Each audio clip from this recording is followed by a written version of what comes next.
And are there any questions about whatever we have covered so far?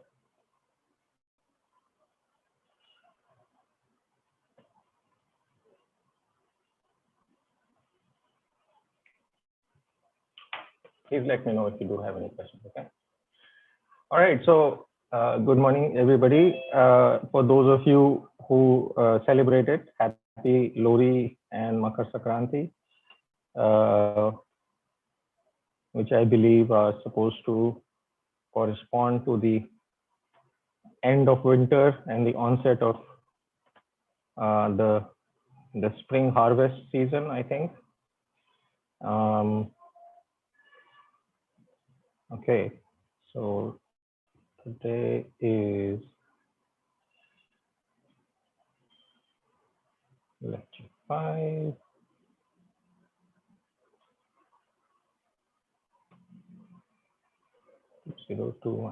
Okay. So in yesterday's lecture, I talked about the fact that some basic properties of these Lorentz transformation matrices, right? And the fact that these Lorentz transformations, so what happens now is Lorentz transformations form a group. That is the punchline. The same way that rotations form a group. Okay, so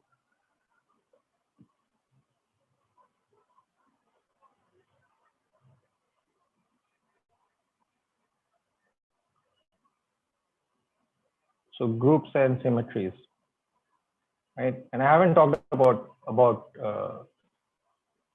groups at all yet, right? Have I? I don't think I have. No, I think it's just been like. So this is the fundamental, unifying theme in almost all of physics, which is the notion of symmetry, right? And the technical tool that is used to investigate symmetry is known as group theory. So what is a group? A group is how many of you know what a group is?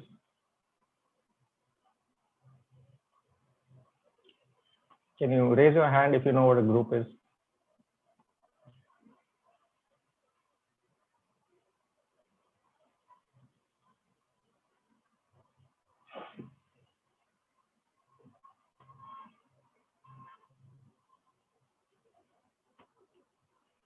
Okay, so 2 people so far. All right, so let me talk about a group is a set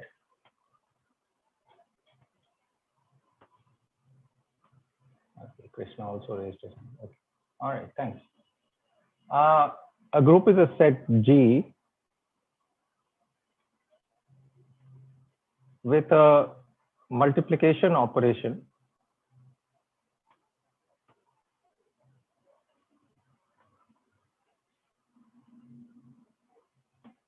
So this is called the group multiplication, but it need not be multiplication in the usual sense that you understand it in terms of numbers. With a multiplication operation defined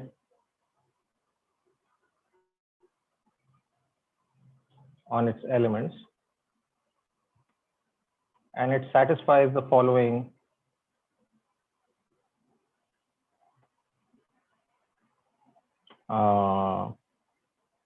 axioms, I guess axioms.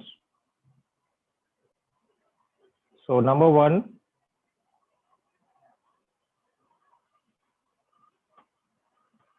closure under multiplication. So which means that for all A, B belonging to G, if you take the product of A and B, this group product, you will get C, which also belongs to G. Then existence of identity. There exists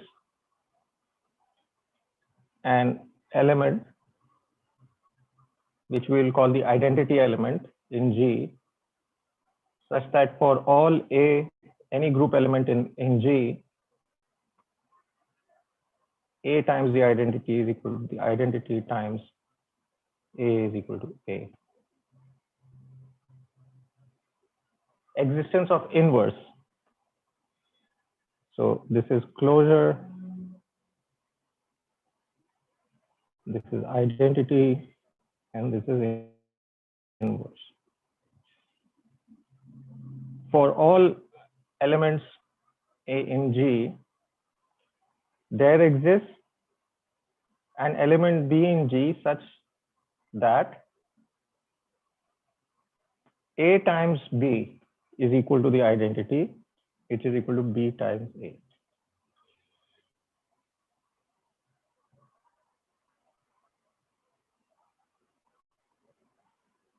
So B is referred to as A inverse, the inverse element of corresponding to A. Okay. And so groups, there are all kinds of sets which are groups. You can have real numbers, integers. You can have matrices, the set of matrices of a given rank. And then there can be other more abstract objects also. So now there are different kinds of groups. One group is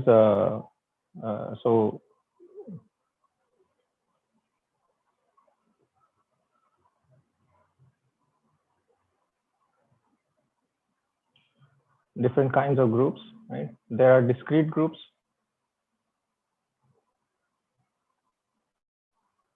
There are finite groups.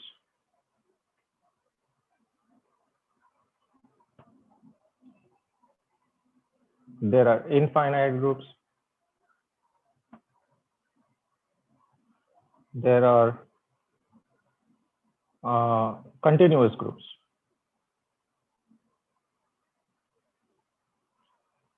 And there are what are referred to as compact and non-compact groups. This is the broad, these are the different kinds of, broadly speaking. Now, a group can be discrete and finite. It can be discrete and infinite. If it's continuous group, then it's going to be infinite. It can be countably infinite or uncountably infinite, right? So if it's a discrete group, then and it's infinite, then it will probably be countably infinite.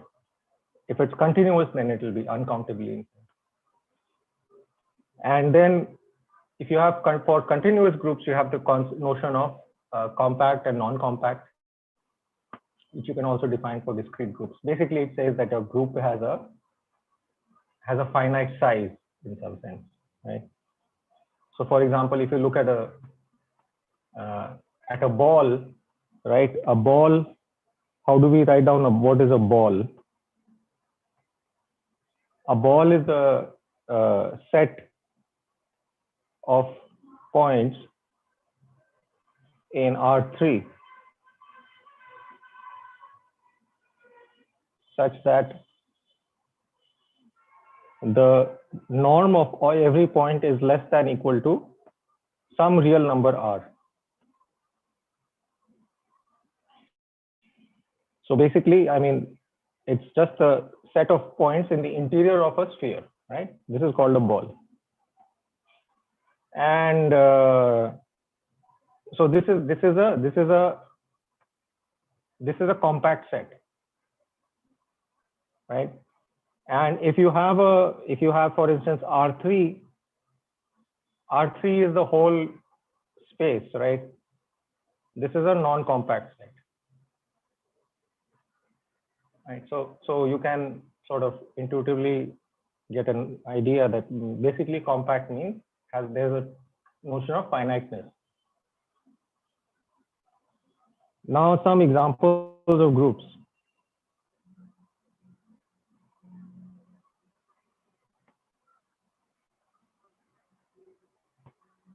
Okay, so some examples of groups are the group of translations, rotations,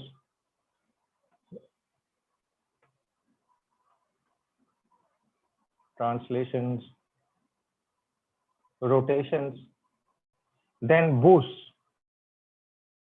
Boosts are the Lorentz transformations which correspond to a change in the velocity of an object, right? So the hyperbolic rotations.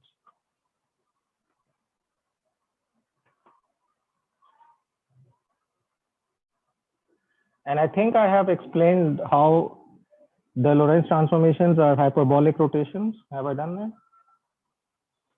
Maybe not. I don't remember. Anyways, we can look at it later. It's very straightforward to see in what sense Lorentz transformations. Well, when we say Lorentz transformation, we mean both rotations and boosts. The group of Lorentz transformations. Then you can have, so these are all continuous transformations. You can also have discrete translations, or your translations do not need to be continuous, but when you're talking about, so what do we mean by the group of translations, right? So you consider, let's say, the XY plane, right? R2. You consider any point in this plane, which we will label by the vector R, right? Now, in the absence of any other, so if you look at any geometric relation, for instance, you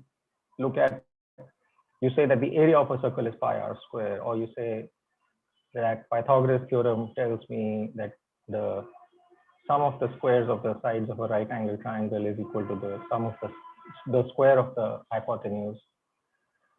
All such relations, right?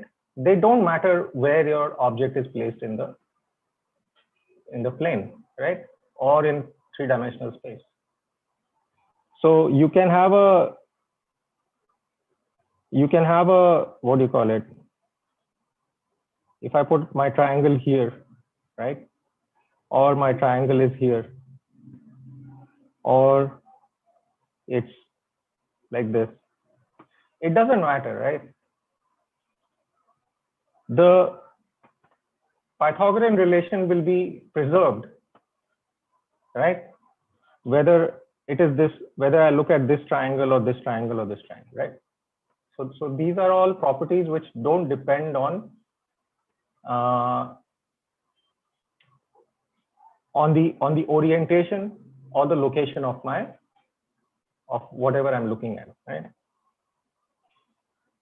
So how do I talk about, for instance, rotations, right? So if I want to talk about rotations, so, well, you know what rotations are. Rotations are given by the set of orthogonal matrices, right? R belongs to SO3. This is what we say, or in 2 dimensions. So this is in 3 dimensions. In 2 dimensions, it's SO2. Okay. The set of 2 by 2 orthogonal matrices with positive unit determinant. And so why do we care about all of these transformations? Because they represent the symmetries. These are all symmetries, right? So symmetry is something that leaves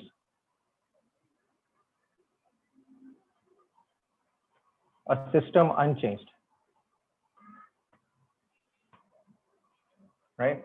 So as an example, if you consider a spin half system, so we will talk more about the details of this at a later point in time. Right now, I'll just write down the Hamiltonian for the spin one half system. It looks like this, where B is the magnetic field and sub there B is some external magnetic field. Let's say B, X, Y, Z. This is the Hamiltonian. Mu naught is the dipole moment of your magnetic dipole moment. And S is the spin. So if you treat this as a classical spin angular momentum, then this is just a classical Hamiltonian. But this can also be, if you write down Pauli matrices instead of the, then this becomes a quantum Hamiltonian. But for the time being, you can just think of these two as vectors, arbitrary vectors. Right now, what is the property of this Hamiltonian? This Hamiltonian is invariant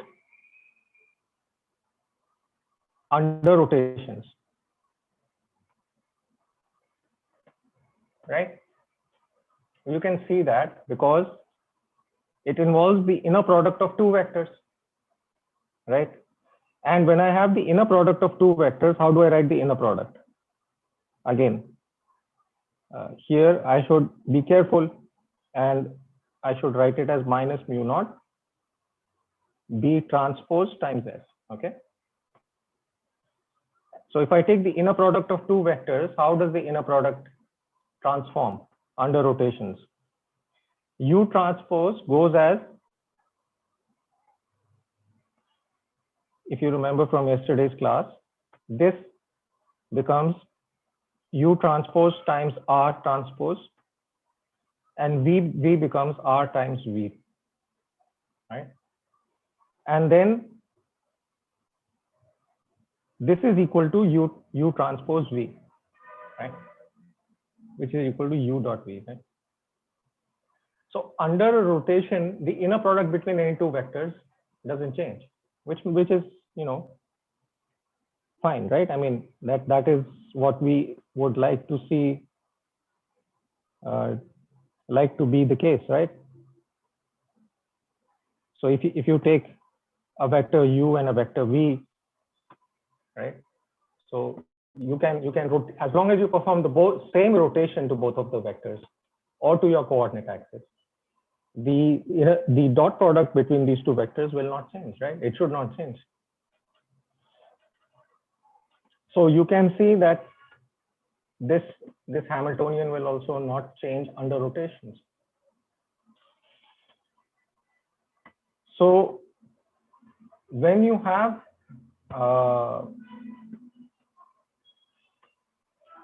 some operator, so when you have some symmetry, like for instance in this case the symmetries are rotations. So we will see later on how to talk about the relationship between how to implement these symmetries on quantum states, for example. We'll talk about that later. What it boils down to is the statement that if you look at the commutator of this Hamiltonian with, let's say, with L square or S squared, right? What is S square? S square is the square of the spin operator. It is 0. So what does this tell you? This tells you that your total spin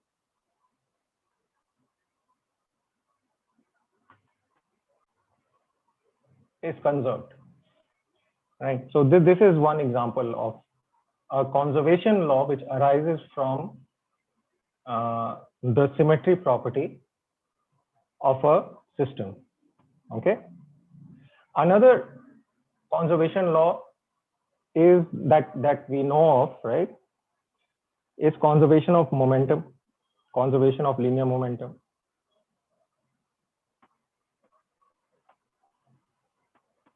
Right. So now if I have some collection of particles, just ordinary classical particles. So I have some collection of particles, and I will write down their coordinates as r of I, where I goes from 1 to n, right? So what would be the Hamiltonian of such a collection of particles? So for those of you who maybe don't remember or recall, Hamiltonian is simply the sum of the kinetic and the potential energy, okay?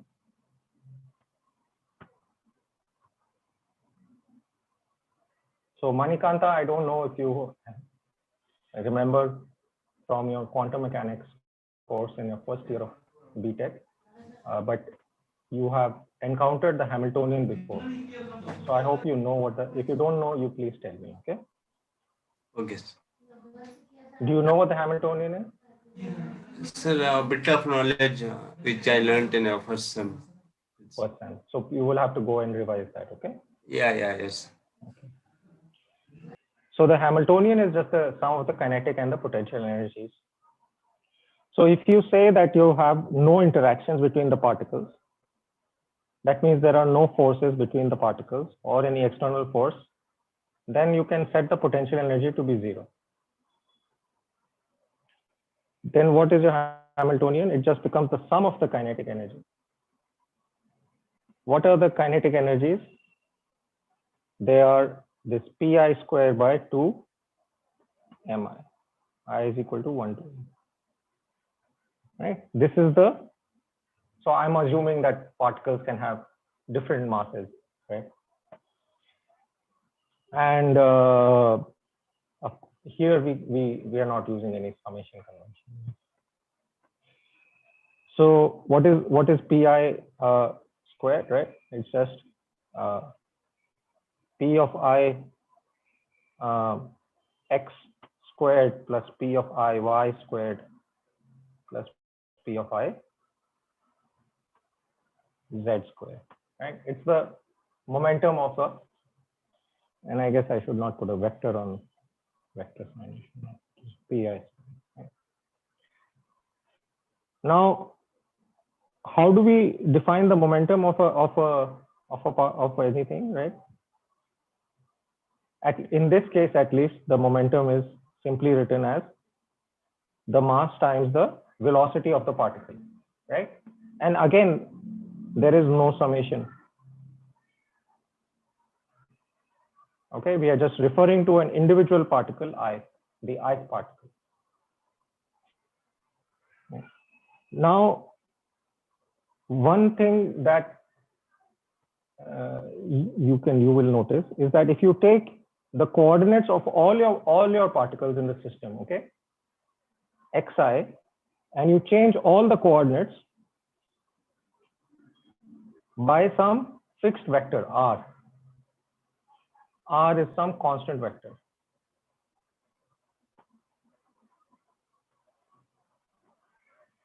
Right? So under this change, what happens to your momenta? Your momenta, they don't change, right? There is no change because here you have a time derivative. If you take the time derivative of this r term, r is a constant vector, you get 0. Right? So this is what is this? This is a translation. This is a translation. What you're doing is you're taking your whole system, whatever it is, right? And you are translating it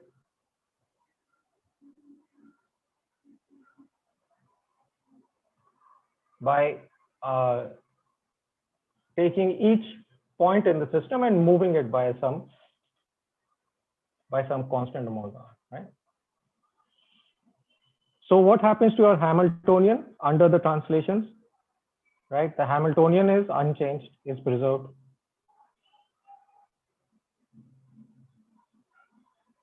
Right? What is the consequence of this? The consequence of this is another way to is if you want to write this down again in the same language,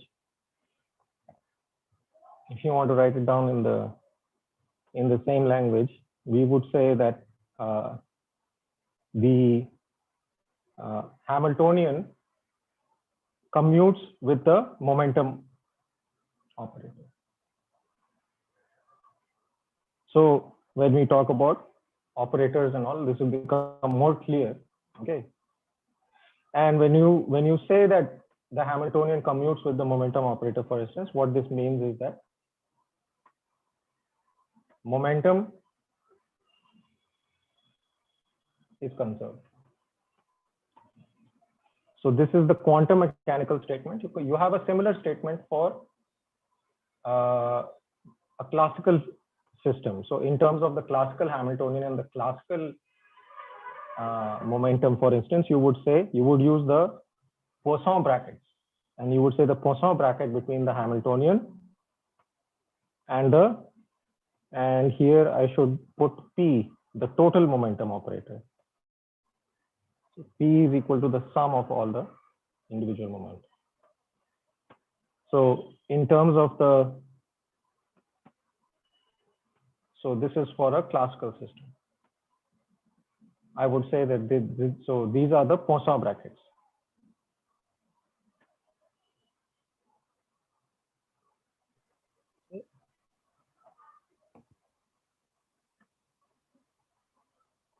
Okay. So if you know what the symmetries of the system are, then that allows you to determine what are the conserved quantities of the system. And once you know what the conserved quantities are, then you can describe the state space. So for instance, once I know that my momentum is conserved, right? My set of states can be labeled by a momentum quantum number, right? If I'm talking about quantum mechanics. And in addition to the momentum operator, this Hamiltonian commuting with the momentum operator, it will also commute with let's say, if you consider the angular momentum operator, right? In the quantum mechanical case, it will commute with H and L square, but in the classical case, it will commute with the full angular momentum operator. Not the operator, but just the angular momentum variable. Right? So this tells you that angular momentum is also conserved.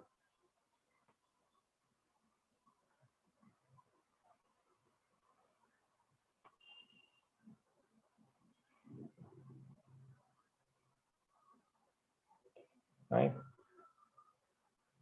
And this tells you that in the quantum case,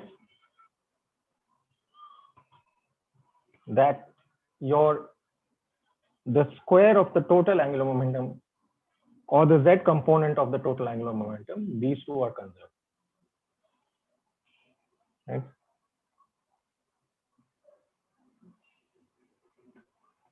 So let's see.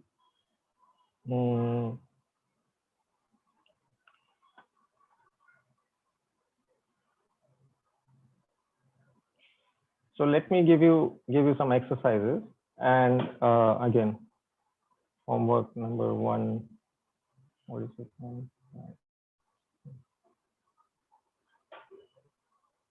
1.2,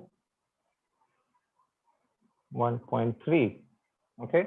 So this will involve you having to go and do some reading on your own. This is all very simple background reading, so I'll leave it for you. If you want, you can also look at my lectures from previous semester, the relativistic physics lectures. So give one example each of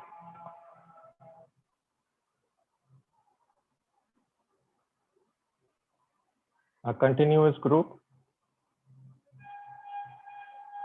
discrete group,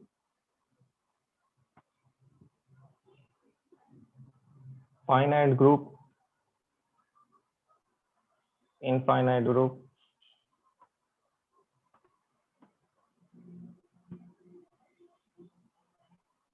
compact, and then non-compact.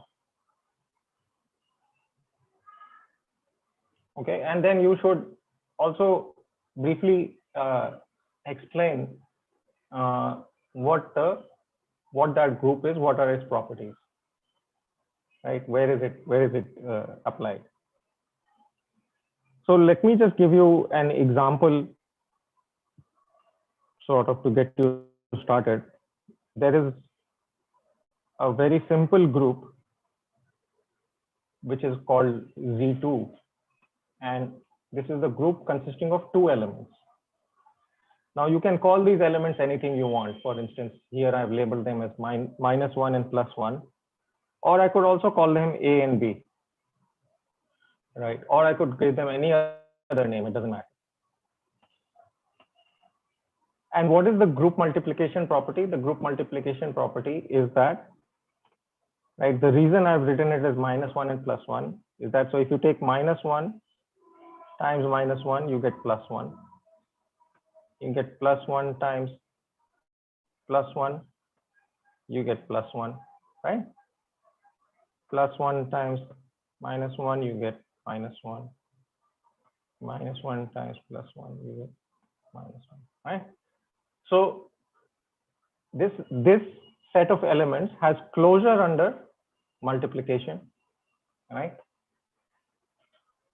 There is the existence of identity.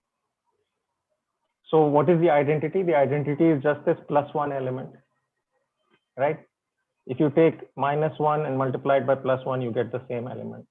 You get -1. If you take +1 multiplied by +1, you get +1, right? I mean, it's kind of trivial.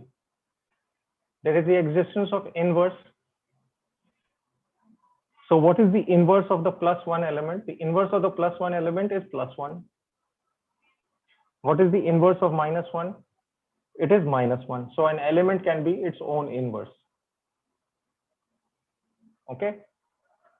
So this is a very simple example of a finite discrete group, right?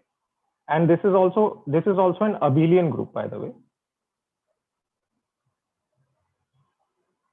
So for an abelian group, if you look at the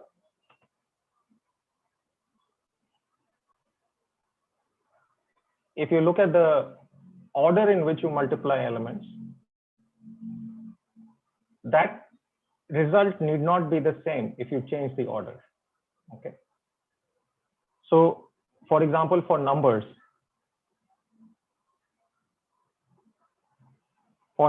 we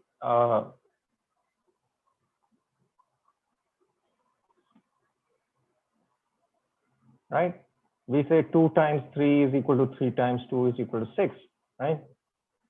But if you have matrices, right, then if you take, for instance, the polymatrices, sigma x times sigma y. So let me put the group.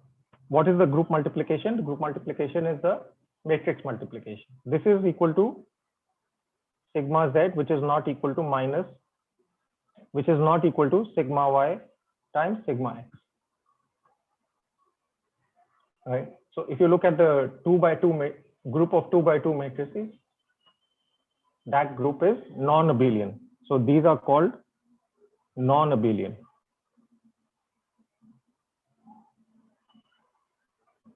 A times B need not equal B times A in general.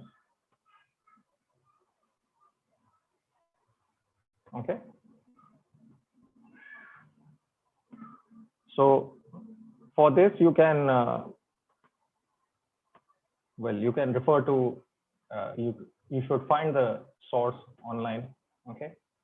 I don't really have some ready reference for you, or you can just look at my previous lectures where I explain all of this in detail. So other examples of groups, I mean, I'm sort of giving you the answer. is SO3. This is the group of rotations. This is continuous. So by the way, for this homework problem, I want you to give examples which are different from the ones I'm giving in class. Okay. So this is continuous. It is compact. Then SO31. This is the group of Lorentz transformations, which I have also talked about. This is continuous, but it's non-compact. Okay. Right. So, okay. So now let me just talk about this group property a little bit more. Okay. So what makes, like, what is this multiplication operation, right? What is it doing? So you imagine that you take your R3, right, or whatever it is, and you apply a rotation. Okay. And for this rotation, you have some matrix R1, right? So instead of R3, I'll just say there's some vector. And it's understood that you are applying the rotation to all vectors. Okay. Then you apply a second rotation to this object. So you get something like U double prime, right? So what is the relation between U double prime and U prime? So U double prime can be written as this rotation matrix R2 times U prime. What about U prime? U prime can be written as the first rotation matrix times U. I think it is at this point that Sai is probably thinking in her head, go faster, go faster. This is all just too easy. So if you write this out, this becomes U double prime is equal to R2 R1 times U. Now the thing is that if you have two rotations, then two rotations should be equivalent to one rotation, right? So if you take any two rotations, so what is this? R2 times R1. This is a product of two matrices. This gives us another matrix. And this is, we can write this as R12. And this is also a rotation matrix. So this will also belong to SO3. Right? So here in SO3, our group multiplication operation is simply the matrix multiplication. What about the identity? The identity is simply the identity matrix. Okay. And the inverse of a rotation is the inverse matrix, right? So I'll give you an example of a explicit example. Let's say you want to rotate around the z-axis by an angle theta. So you want to perform a rotation in the xy plane. How would you write down the elements of your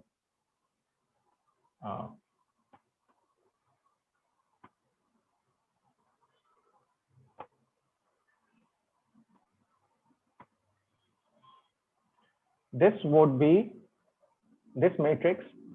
What it does is, so I will write this as R of z theta, denoting the fact that it corresponds to a rotation around the z-axis by an angle theta. Right? So if you act on any vector u, what will happen? The ux and uy components will be transformed. Right? You can multiply this by some vector ux, uy, and uz like this. Right? If you multiply it, you will see that these components will only multiply ux and uy. What will happen to uz? Nothing. Uz will remain unchanged. So this will perform a rotation of this vector, of all the vectors, right? I mean, the rotation doesn't just act on one vector, right? The rotation is an abstract object. It acts on all the vectors in our space. And so this, right, is a rotation around the z-axis. What about the inverse of this? Well, the inverse of this would simply be the rotation around the z-axis by minus theta. So this is equal to rz theta minus. Right? And if you put a minus theta in here, you will see that this becomes cosine, this becomes cosine, this becomes minus sine. Right? And so rz minus theta times rz theta will give you the identity. And the identity is 1, 1, 1. So this is the identity. This is the inverse, right? And then what about the closure under multiplication? Let's say I take the product of two rotations. If I rotate around the z-axis only by first by beta and then by alpha.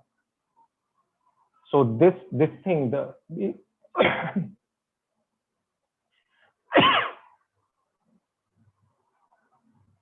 the element on the right, that is the one that will act first, right? So I'm rotating first by beta and then by alpha.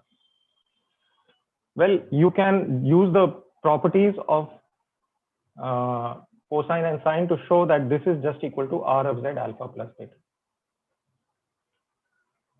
So that means the combination of any two rotations is also a rotation. This is closure, this is inverse, and identity.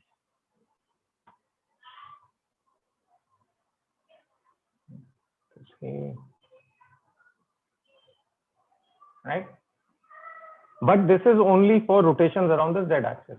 In 3 dimensions, you can have rotations around 3 different axes, alpha, x, y, z. Right? So then your next homework problem is based on that. Homework problem number 1.4.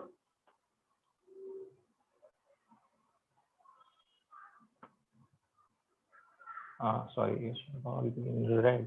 So that you know what's going on. Write down the expressions for Rx alpha, Ry beta, okay, and Rz gamma. This I've already given you, right? Rz gamma, same as Rz theta.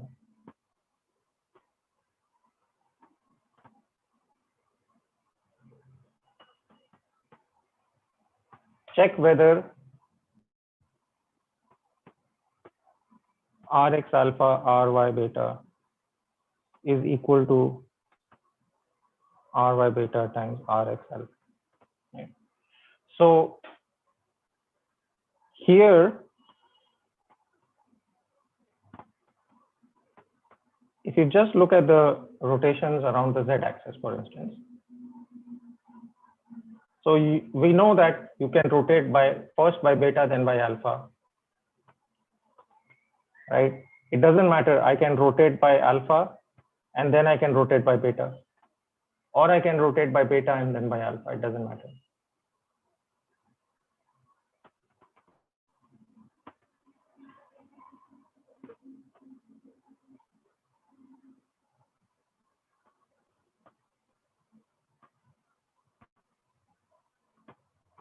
Right?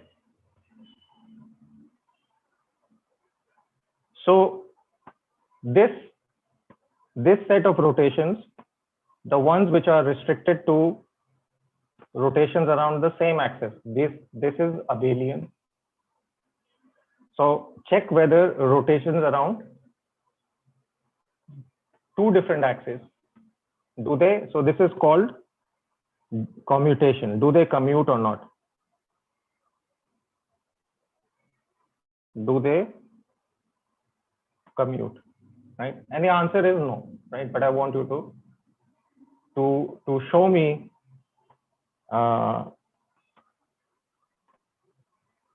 the value of this object, which is defined, which is called the commutator. So this is the commutator. And you have seen the commutator many times, right? The commutator, if you take any two matrices A, B, the commutator is AB minus BA. Right?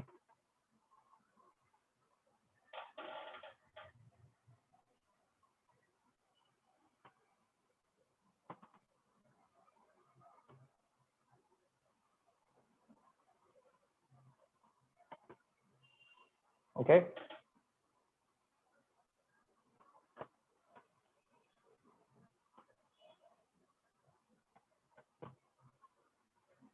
Okay.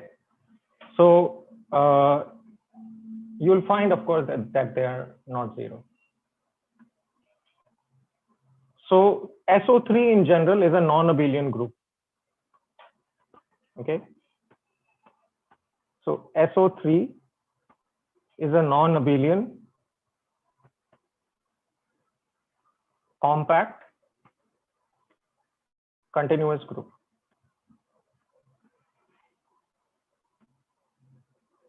Okay. What else? Right. So I think I'll stop here for today.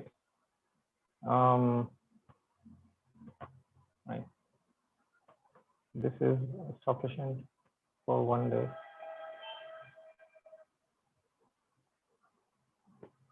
Two, three, yeah.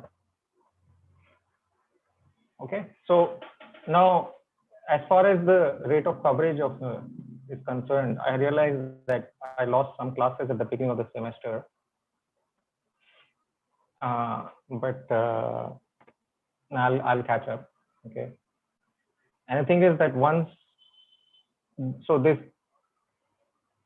all of these are basics. So once these basics are covered, right? So see, the thing is that if you think that this is slow, don't be fooled. Things will pick up speed once you have the basics.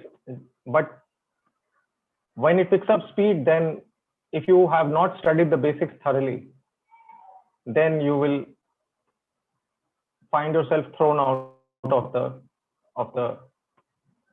car, right? It's not going to be that fast also. I'm just trying to like sort of cater to the constituency who would like me to go a little bit faster, right? I don't know if that's just a constituency of one. Maybe there are people other than Sai who want me to go a little bit faster. So we will be talking about after this. So we will talk. I will talk about 4 vectors, which I've already introduced the basic notations, and I'll talk about momentum, energy momentum 4 vector. Then I'll introduce the energy momentum 4 vector. Then I'll introduce something called this tensor. What is a tensor? A stress energy tensor. But to understand these tensors and their properties and so on, you have to understand this group property. Okay. What is a group? So please do these. This first homework set. So this is your first homework set. These 4 problems, and let's say homework 1 due date. We'll set that to be today is the 13th. We'll set that to be today is Wednesday, Monday, I guess. What will Monday be? Thursday, Friday, Saturday, 14th, 15th, 18th. We'll set it as due date as 18th Jan. Okay. All right. So, any questions? So, Yes. under the translation symmetry, can we say that the physical appearance of the system will remain unchanged? Can you say what? Sorry. The physical appearance of the system will remain unchanged. Well, I mean, what do you mean by physical appearance? Just one second. Can you all just say hi? Hi. Okay, good. That's enough. We have satisfied the monster. Okay. Yeah. So, so I mean, see, one has to be more. I mean, we have to be more precise, right? So, when we say that the physical appearance and all, like that is not really a term that one would use.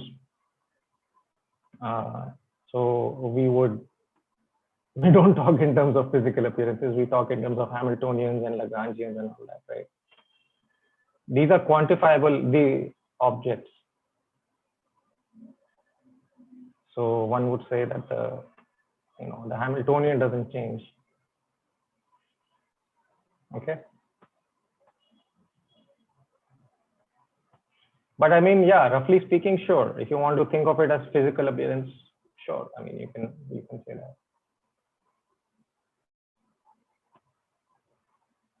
I'm not sure what like you have exactly in mind. Maybe you can elaborate on your question a little bit if you want. I mean, there won't be any deformation or anything like that. Right. So I mean, yeah. So yeah, because they are translations. So if you like I had mentioned in the one of the previous classes, right, that you can have other transformations such as scaling and shearing, and in 3 dimensions you can also have twisting. Right. So those would change the quote unquote physical transformation, physical appearances. But rotations and translations will not. Rotations and translations will preserve the distances between all the points in your system. Okay. Like a rigid body. Like a rigid body, yes. For a rigid body. I mean, you can apply shearing and scaling to rigid body also.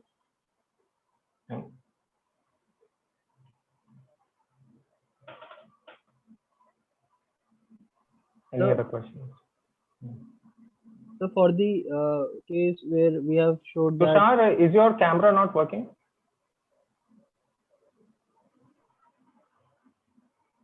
I choose not to use the camera. You choose not to. Okay, fine. If you choose not to, fine. Okay. Yeah, tell me.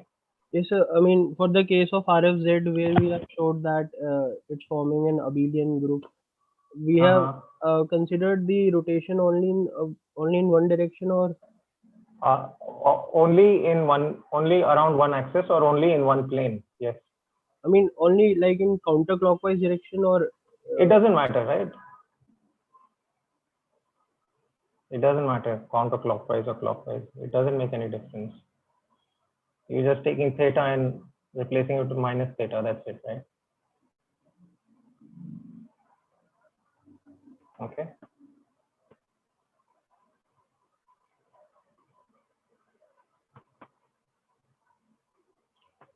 Anything else? Any other questions? Okay, so I'll stop the recording and